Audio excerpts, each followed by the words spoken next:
Bienvenue sur la fréquence de l'éternité et de la lumière infinie. La voix de la conscience, par la voix de Domoina, a le plaisir de retrouver toutes les âmes en résonance avec cette fréquence éternelle et lumineuse. L'enjeu ici et maintenant de cette bande fréquentielle est de vous accompagner à plus d'élargissement et d'élévation de votre conscience ordinaire. Ouvrez les oreillettes du cœur pour entendre l'onde de l'amour absolu, faire vibrer votre âme et la lumière source vous traverser. Ces podcasts s'adressent spécialement à celles et ceux qui choisissent la voie du pourquoi, car ils ont compris que le comment en découle. Pour celles et ceux qui savent que la puissance et le pouvoir sont en eux et qui choisissent cette bande fréquentielle pour s'en souvenir et passer à l'action, pour l'incarner.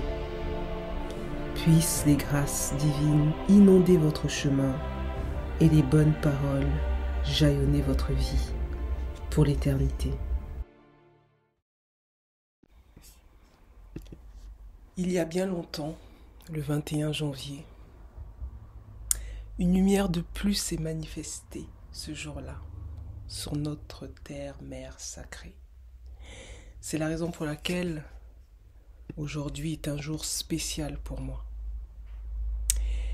Et j'ai choisi ce jour pour lancer des podcasts de la voix de la conscience, particulièrement parce que aujourd'hui,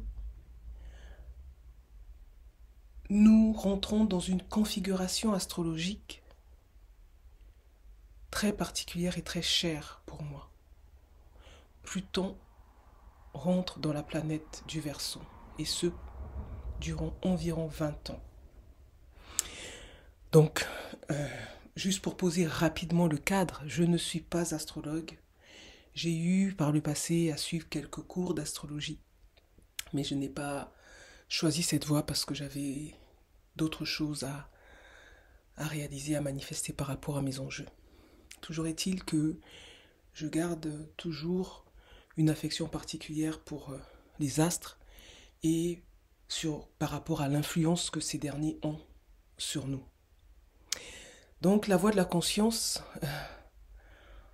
par ma voix et celle d'autres qui passeront sur cette bande fréquentielle de l'éternité et de la lumière infinie, va vous proposer des thèmes spécialement conçus pour celles et ceux qui choisissent la voie du pourquoi, car ils ont compris que le comment en découle.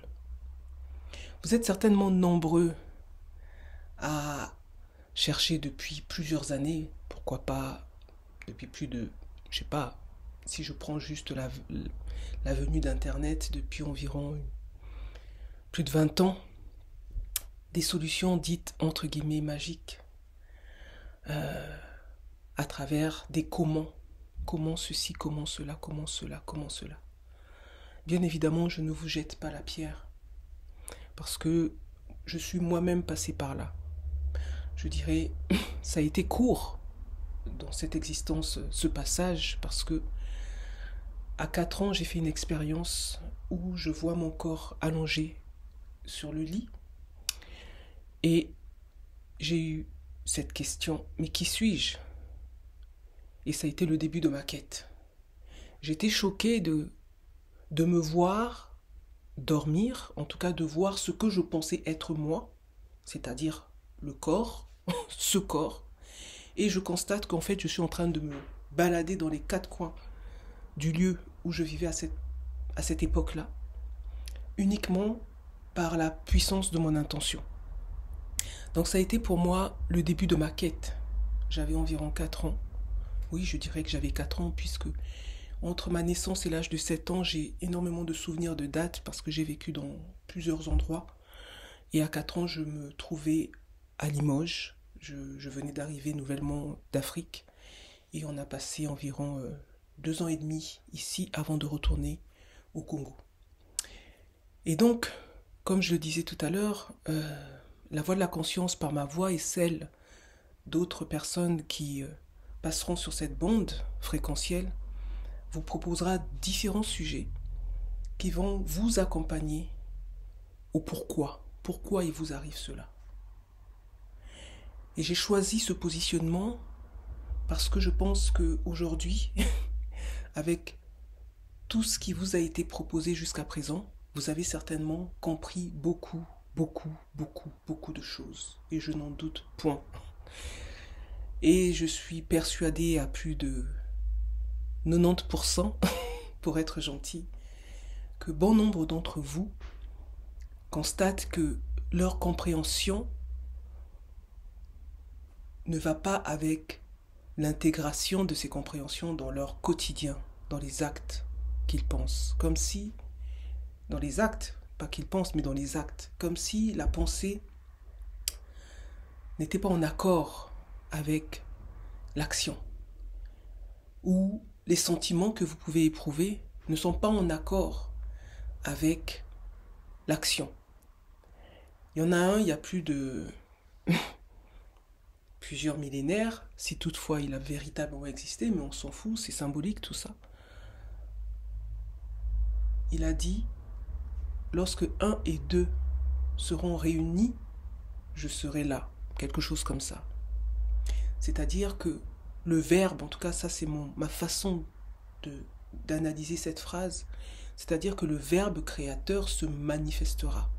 1 et 2, on pourrait imaginer le 1, pas l'imaginer, mais concevoir le 1 au niveau de l'esprit et donc de la pensée, concevoir le 2 au niveau de l'âme et donc des sentiments. Lorsque 1 et 2 seront réunis, lorsque le masculin en nous et le féminin en nous seront réunis, l'enfant apparaîtra, c'est-à-dire l'action, le résultat de cette union-là se réalisera, se manifestera.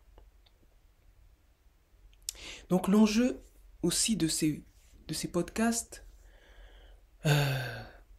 c'est de vous accompagner à plus d'élargissement et d'élévation de votre conscience ordinaire. Vous entendrez des podcasts que j'ai faits et ça va vous paraître certainement assez nouveau parce que moi j'accompagne les gens dans le vivant.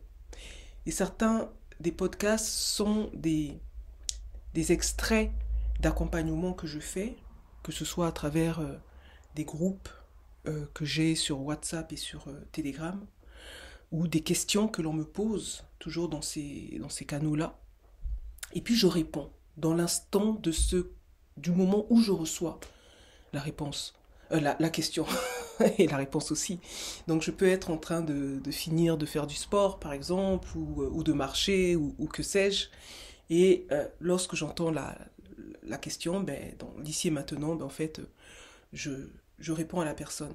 Et donc vous allez découvrir que vraiment, moi, dans tout ce que je fais, je suis dans le vivant. Je ne triche pas, je ne fais pas des montages d'une certaine manière. Hein. Ça peut arriver qu'on fasse un montage parce que au niveau du son, c'était pas tout à fait parfait. Même si voilà, les choses ne seront jamais parfaites à mon niveau, justement par rapport à cette configuration que j'ai choisie en lien avec ce positionnement qui est en accord avec ce que je suis, c'est-à-dire dans cette harmonie avec le vivant.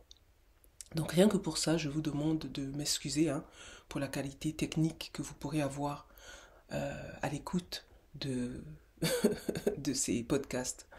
Et en même temps, j'ai confiance que je m'adresse directement à ce qui résonne pour vous, parce que je suis persuadée qu'il n'y a pas de hasard et que si vous tombez aujourd'hui sur ces podcasts, c'est tout simplement parce qu'il y a une résonance au niveau de l'âme. Voilà. Alors, pour faire court, vous savez, peut-être pas, mais pour ceux qui le savent, c'est que j'accorde une grande importance au cadre. En fait, j'ai de plus en plus conscience, mais quand je parle de conscience, c'est conscience à un endroit de conscience que je n'avais pas avant. Mais derrière cette phrase, quand je dis j'ai de plus en plus conscience, ce que je veux vous partager, c'est que parce que je reconnais aujourd'hui ma spécificité unique, la conscience que je pouvais avoir avant n'est plus la même en lien avec cette question du cadre. Et j'aurai l'occasion, sur cette bande fréquentielle, de vous partager mon histoire avec ce cadre, que vous découvrirez peut-être, si vous choisissez d'aller un petit peu plus loin, à travers des livrets pédagogiques que la Voix de la Conscience propose aujourd'hui, où vous découvrirez de manière un petit peu plus approfondie les subtilités de ce que je mets derrière ce cadre.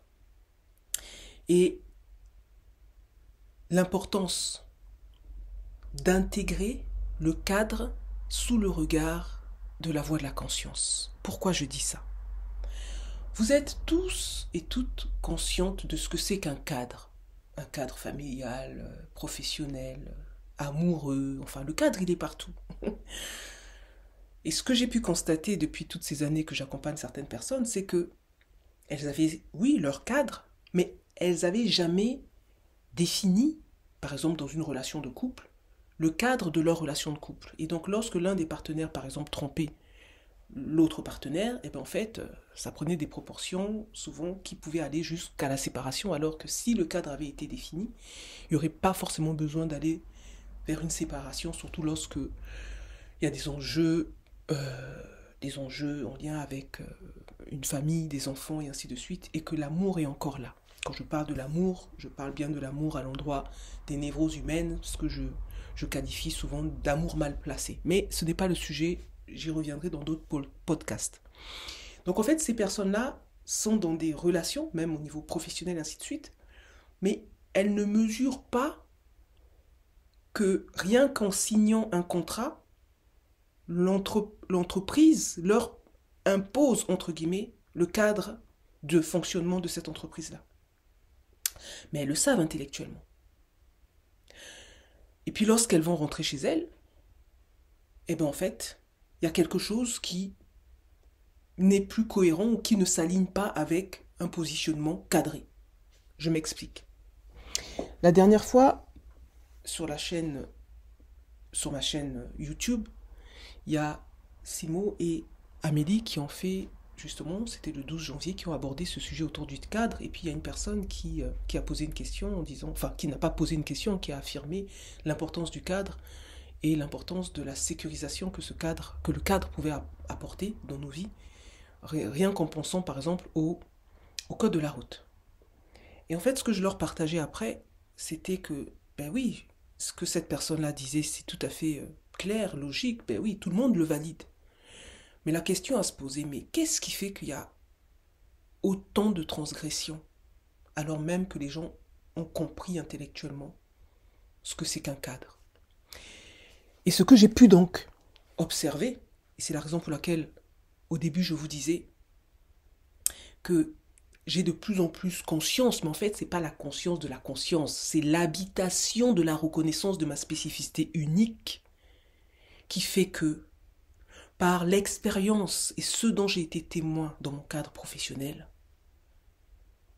j'ai vu que l'absence du cadre est en lien avec ce que Aruna Lipschitz élabore depuis plus de 45 ans autour de la nostalgie de l'ailleurs. Voilà on va dire mon bout à moi, si je peux me permettre en toute humilité, ce que moi j'apporte, mais quand vous découvrirez pourquoi moi, puisque j'étais moi complètement dans cette nostalgie de l'ailleurs que je nommais le tout, non pas l'ailleurs mais le tout, moi j'étais dans le tout, je savais même pas ce que c'était que la nostalgie de l'ailleurs, j'étais dans le tout. D'ailleurs, il y a plusieurs années, j'avais créé, avant la Voix de la Conscience, c'était la Voix du tout, jusqu'au moment où j'ai fait cette expérience d'unité, où j'étais un avec le tout, et en revenant dans mon état, on va dire, de conscience ordinaire, j'étais encore habité par cet état d'être, et bien en fait, le chemin de reconnexion à ce tout était non seulement de renoncer au tout, déjà, et aussi, à travers la Voix de la Conscience, je serai constamment lié à ce tout-là. Et c'est à ce moment-là, en fait, que mes enjeux autour du cadre a pris une place qu'elle a aujourd'hui. Donc, en fait, vous allez découvrir à travers ces podcasts, à travers également sur ma chaîne YouTube pour d'autres qui auront besoin de passer d'abord par peut-être des comment avant d'arriver au pourquoi. L'importance d'accepter, de quitter le tout. Derrière le tout, vous pouvez y mettre l'ailleurs, vous pouvez y mettre le ventre maternel, vous pouvez y mettre le paradis perdu. Toutes les dénominations, toutes les terminologies qui vous sont propres, qui résonnent plus avec vous, c'est quelque chose qui nous habite tous en tant qu'humains. Nous sommes tous, à un moment donné de notre existence, dans cette nostalgie de ce tout, parce que nous venons de ce tout. Or, notre enjeu ici sur Terre, c'est de renoncer à ce tout pour incarner l'être divin unique que nous sommes. Et que tant que nous ne renonçons pas à ce tout, donc à ce paradis, eh ben nous sommes des êtres abusifs. Parce que là où il y a le tout, il y a le rien. Et là où il y a le rien, tout est permis. Voilà ce que je peux vous dire déjà en préambule, si vous voulez, sur ce vaste sujet qui tourne autour du cadre. Et je vous rappelle, j'ai bien conscience, et vous le savez tous, ce que c'est qu'un cadre. Mais à travers ces podcasts, vous allez découvrir ce que l'œil de la conscience, à travers la V2C, vous propose. Parce que mon enjeu à moi, en propre, était de faire l'expérience de la source dans mon corps, à travers mon corps, par mon corps, c'est-à-dire par la limite que nous connaissons. Enfin, quand je dis que nous connaissons, c'est-à-dire nous avons tous cette mémoire de cet être lumineux que nous sommes. Nous nous portons tous cellulairement. C'est la raison d'ailleurs pour laquelle, au début, nous sommes nostalgiques de cette lumière, de cette source unique. Et parce que nous portons tous cette lumière et cette mémoire lumineuse que nous sommes, et bien en fait, nous voulons être tout. Donc partout, avec toutes les manifestations que vous allez voir au fur et à mesure, et vous allez vous reconnaître. Et je vous souhaite en tout cas un jour d'avoir ce fameux Eureka. Ah ouais, d'accord, c'est de ça dont elle parle. Oui. Et que par rapport à vos enjeux spécifiques, vous verrez que vous aurez à manifester votre chemin de renoncement à ce tout avec votre spécificité unique. Unique. Parce que derrière cette spécificité-là, non seulement vous vous guérissez, mais aussi vous réparez les conséquences de l'ensemble des comportements, des sentiments et des pensées que vous avez eus par le passé lorsque vous étiez dans le tout, c'est-à-dire abusif. Et c'est important de le reconnaître.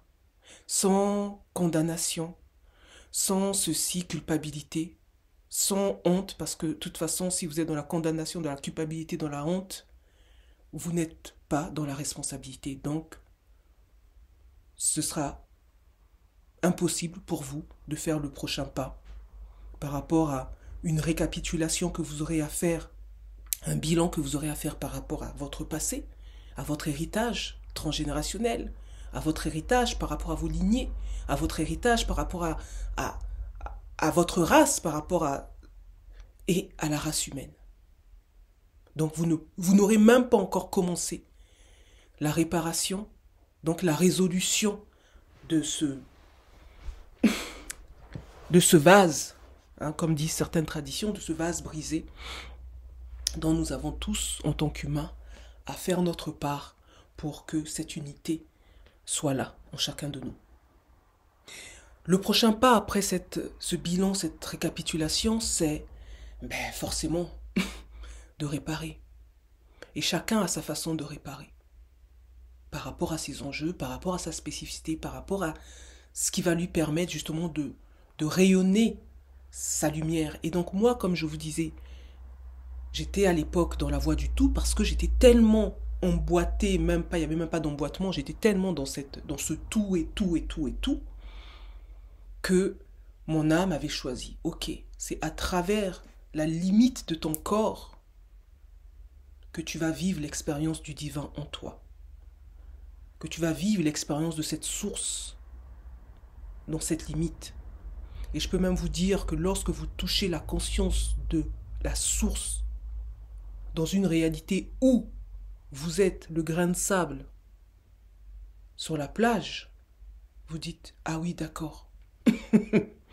Ah oui, d'accord. » Donc, notre corps nous limite. Et en même temps, c'est à travers ce corps que nous pouvons vivre l'extase de cette source, de vivre cet espace illimité et infini au cœur même de quelque chose qui semble limité. C'est extraordinaire. Et lorsque vous revenez dans la conscience ordinaire, eh bien vous en gardez le parfum, la texture, et puis plein d'autres choses, ce qui vous permet de rayonner ce que vous êtes. Et tout ce qui est autour de vous, on ressent. Mais sachez aussi une chose, c'est pas forcément, et ce ne sera pas forcément positif. Et j'aurai l'occasion de vous le partager à travers des exemples et même des témoignages en ce qui me concerne. Parce que lorsque vous faites l'expérience du plus profond de qui nous sommes dans notre réalité humaine, vous rencontrez forcément ce qu'il y a de pire dans notre nature humaine.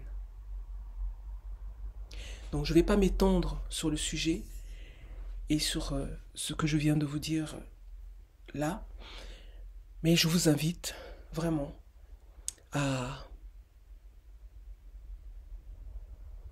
sentir la résonance de ce qui passera sur cette bande fréquentielle, comme j'aime à le dire. Et oui, nous sommes dans la bande fréquentielle de l'éternité et de la lumière infinie. Et oui. Merci de m'avoir écouté. Merci.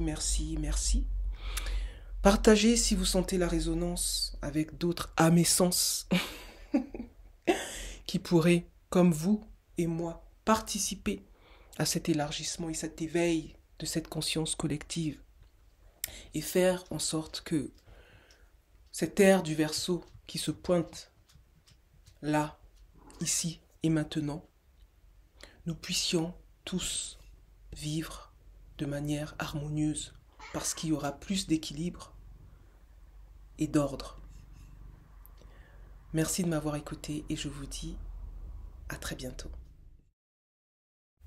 Profonde gratitude et reconnaissance à votre âme et sens d'avoir participé par votre écoute active et votre entendement silencieux à une humanité consciente de l'ordre, de l'équilibre pour une harmonie globale. Puissent les grâces divines inonder votre chemin et les bonnes paroles jaillonner votre vie pour l'éternité. C'était la voix de la conscience par la voix de Domwina.